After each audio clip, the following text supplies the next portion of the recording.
வடக்கு தொகுதியில் காங்கிரஸ் கை வடக்கு தொகுதியில் காங்கிரஸ் கட்சி கோரும்.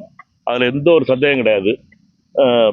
காங்கிரஸ் கட்சியை பொறுத்த மட்டும் வடக்கு தொகுதியை கேட்டு பெற வேண்டும் என்பதற்காக நான் அகில இந்திய காங்கிரஸ் கமிட்டி தலைவர் கார்கே அவர்களிடம் சந்தித்து பேசினேன். அவரிடம் அதை பற்றி சொல்லியிருக்கிறேன்.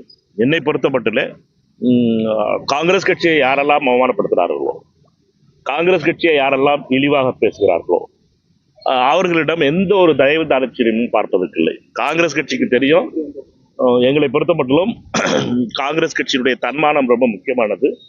காங்கிரஸ் கட்சிக்காரருடைய தன்மானம் ரொம்ப முக்கியமானது. தமிழ்நாடு காங்கிரஸ் கமிட்டி தலைவர் சகோதரர் செல்வ பெருந்தகை அவர்களை பொறுத்த மட்டும் ஒரு நீண்ட பதிவும் அன்னைக்கு 3 நாளைக்கு முன்னாடி ஒரு பதிவு போட்டிருந்தார். அந்த பதிவு பொறுத்த மட்டும் எனக்கு ஞாபகம் இருக்க வரைக்கும் நான் சொல்ல முடியும், காங்கிரஸ் கட்சியினுடைய தொண்டர்களை இழிவுபடுத்துவதோ அவமதிப்பதையோ எந்த காலத்திலும் ஏற்றுக்கொள்ள முடியாது.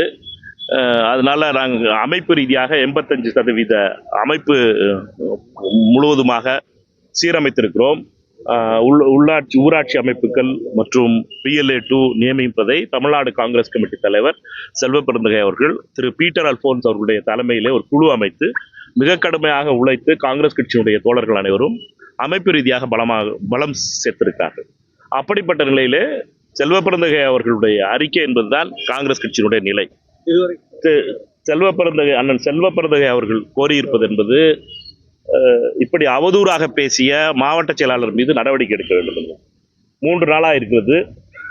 தமிழ்நாடு காங்கிரஸ் கமிட்டி தலைவர் அந்த ட்விட்டரில் சொல்லியிருக்க அதே விஷயத்தை நானும் வலியுறுத்துகிறேன்.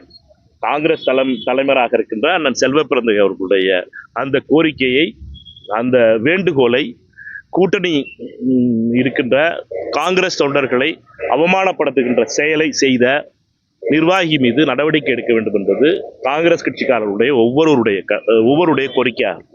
அதாவது எனக்கு சீட்டு கிடைக்குது, சகோதரி ஜோதிமணிக்கு சீட்டு கிடைக்குதுலாம் ராகுல் காந்தி முடிவு பண்றது. அந்த பிரச்சனையில் இதெல்லாம் ஒன்றும் பிரச்சனை இல்லை. ஆனால் பிரச்சனை காங்கிரஸ் தொண்டர்கள் பூத்தில் போட ஆள் இல்லை, வார்டில் நிர்வாகி இல்லைன்னு சொல்லி இந்த வன்மம் கடுமையாக எதிர்ப்போம்.